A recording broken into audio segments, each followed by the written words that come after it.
The divorce papers were sitting on the kitchen table when I got home from work, and for a second I just stood there in my coat, keys still in my hand, thinking there had to be some kind of mistake. There wasn't.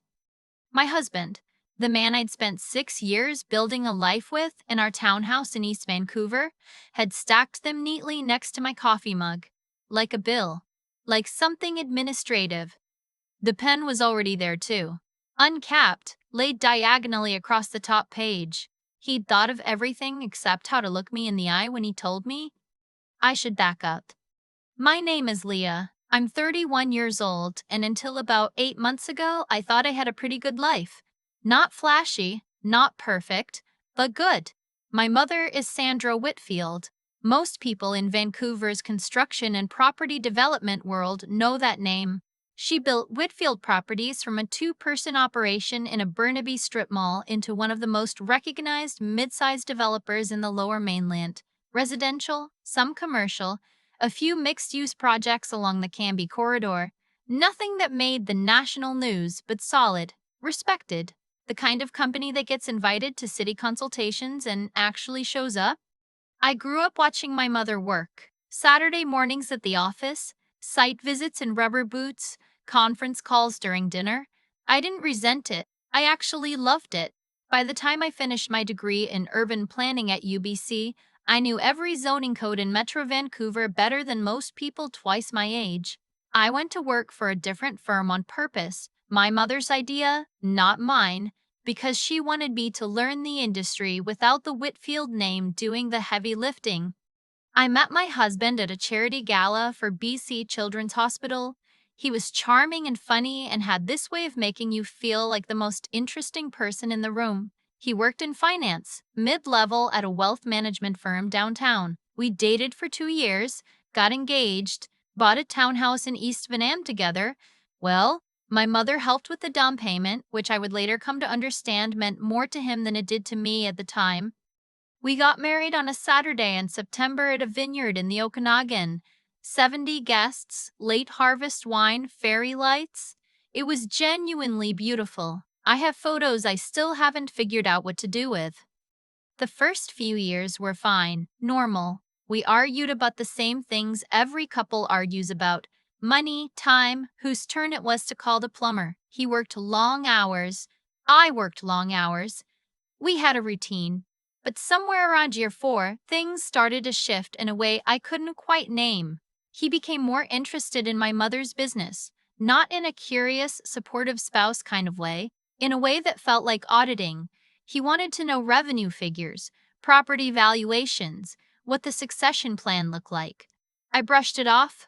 I told myself he was just being responsible, that it was nice he cared about our financial future. Then, about 10 months before the divorce papers appeared on that kitchen table, my mother called me on a Tuesday afternoon and asked if I could come by the house that weekend. Just the two of us.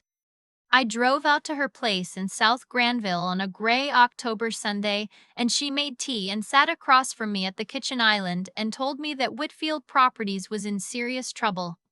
I think I said something like, "What do you mean, trouble?" She explained it quietly, the way she always explained hard things, no drama, just the facts in order. A major mixed-use project in Coquitlam had run into significant cost overruns. A financing partner had pulled out mid-construction. There were liens on 2 properties.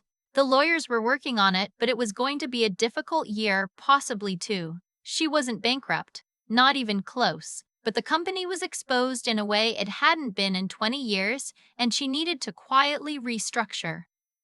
I told her I wanted to help. She said the best thing I could do was stay the course, keep working, and not say anything to anyone until the restructuring was complete. The lawyers needed the situation to stay quiet. I drove home that evening, not telling my husband. I lasted about 4 days. I told him on a Thursday night after dinner because I was stressed and he was my husband, and I thought that's what you did. You told your partner the hard things. I asked him not to say anything. He said of course, and held my hand and made me another cup of tea. Within 2 weeks, something changed. He stopped asking about my day. He started coming home later. He had a new habit of leaving the room when his phone rang. Small things. The kind of things you notice but talk yourself out of reading too much into. Then one evening in March, I came home to find his mother sitting in our living room.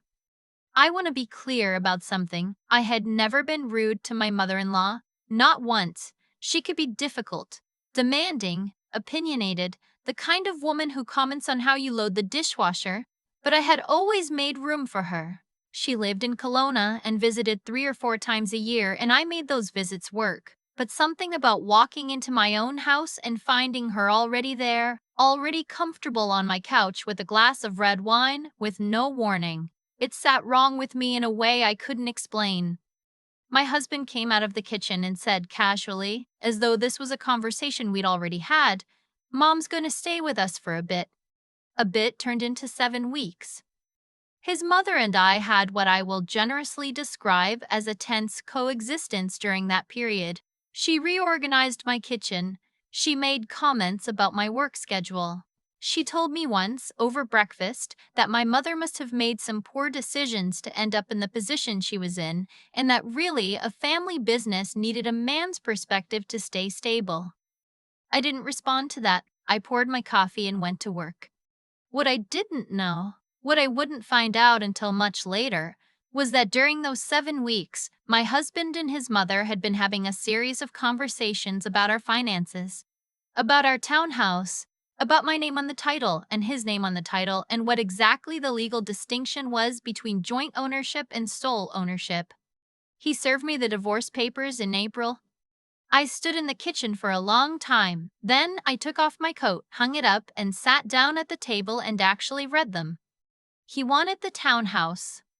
His argument, as laid out in the preliminary documents, was that his financial contribution to the property had been greater than mine, which was technically true in terms of mortgage payments, though it omitted the fact that the down payment had come from my mother and that he was prepared to buy me out at assessed value, not market value. The assessed value was roughly $80,000 less than what the unit would actually sell for. I read it twice, then I went upstairs and called my mother. "Don't sign anything," she said, "not one page." I didn't. What happened next unfolded over about 3 weeks, and it is the part of this story I think about most often when I'm tempted to feel sorry for myself. A few days after the papers arrived, my husband sat me down and told me that he thought it would be cleaner if I moved out while the process was underway. He said he knew the situation with my mother's company was stressful and that he didn't want things to get messy. He used the word messy 3 times. He said he'd already spoken to a realtor about the assessed value buyout and it was all very straightforward. I told him I wasn't moving out. He didn't love that answer. 2 days later, I came downstairs on a Saturday morning to find his mother back. She'd apparently driven in from Kelowna overnight. She was at my kitchen table with a folder of papers and a very particular expression on her face, the expression of someone who has rehearsed what they're about to say. She told me she understood this was hard. She told me that her son deserved a fresh start. She told me that given the situation with my family's company, I should probably focus on my own future rather than fighting over a property. Then she slid a document across the table.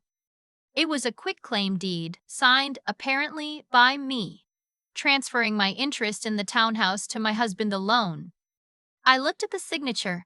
It was close. It was genuinely close, but it wasn't mine. The way I make my capital L, a habit I picked up from my mother, has a specific loop at the top that takes a particular amount of pressure on the pen. This signature had the loop, but not the pressure. It was flat where mine curved. I looked up at my mother-in-law. "I didn't sign this," I said. She told me I was confused. She told me I had signed it weeks ago, at home, when I'd been overwhelmed and had signed a stack of documents my husband had prepared. I thought back. There had been a stack of documents. I had signed some of them. I had been tired and he'd told me they were refinancing forms. I put the quitclaim deed back in the folder and I stood up. "I need you to leave my house," I said. She didn't move immediately. She said, "This is going to happen one way or another. It's going to happen with a notary present and a lawyer reviewing it, or it's not going to happen at all," I said. "Now please get out of my kitchen." I went upstairs and called my mother again. Then I called the family lawyer she referred me to, a woman named Catherine who worked out of a firm in Yaletown and had the calm, slightly terrifying competence of someone who had seen every variation of this situation before. Catherine's first question, after I described the quitclaim deed, was whether it had been notarized. It had not. In British Columbia, a quitclaim deed, properly a transfer of land, requires both parties to sign in the presence of a notary public or lawyer who must verify identity and witness the signature.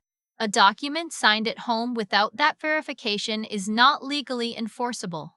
The signature was also, as I told Catherine, not mine. She told me to secure the document if I could. I told her his mother had taken it back. She told me that was fine, that it likely existed in some digital form the discovery could produce, and that what mattered now was making sure nothing was filed with the Land Title Office. Nothing had been filed. I checked with Catherine the next morning. The title still showed both our names. What happened over the following 2 weeks moved faster than I expected. My husband called me 4 times over 2 days, alternating between being reasonable and being furious. He said I was being difficult. He said I was dragging things out. He said, and this is the part I want people to really hear. He said, your mother's company is done. You have nothing. Why are you making this harder than it needs to be? I didn't answer that. On a Wednesday morning, Catherine filed a notice of dispute with the Land Title Office, flagging the property against any transfers. She also sent a formal letter to my husband's lawyer noting the existence of the alleged quitclaim deed, its apparent lack of notarization, the question of the signature's authenticity, and the fact that we were prepared to pursue handwriting analysis if necessary. His lawyer went quiet for 3 days. During those 3 days, I drove out to my mother's office in South Granville. I had been keeping her updated, but I hadn't actually seen her in person since everything had escalated. She met me in the lobby and we went up to her office and I sat across from her at the same desk where she'd told me about the company troubles, and she told me something I hadn't expected. Whitfield Properties was fine. It had been fine for about 4 months. The restructuring had worked faster than projected. The Coquitlam project had found new financing. The liens had been resolved. She had been quiet about it because the lawyers had recommended a low profile until the paperwork was fully completed, and because, she paused here, she had started to suspect, when my husband began asking increasingly specific questions about the company's exposure, that the information I'd shared with him might not have stayed private. She had been watching to see what he would do with it. I sat very still. The timeline, I said.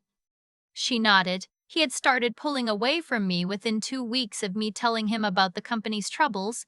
He had moved his mother in. He had pushed for the divorce. He had tried to get me out of the townhouse before I had the chance to get legal advice, presumably because a woman who believed her family business was collapsing might be more likely to sign things quickly and ask questions later.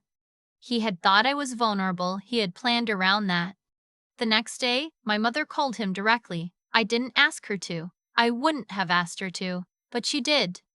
I found out about it afterward.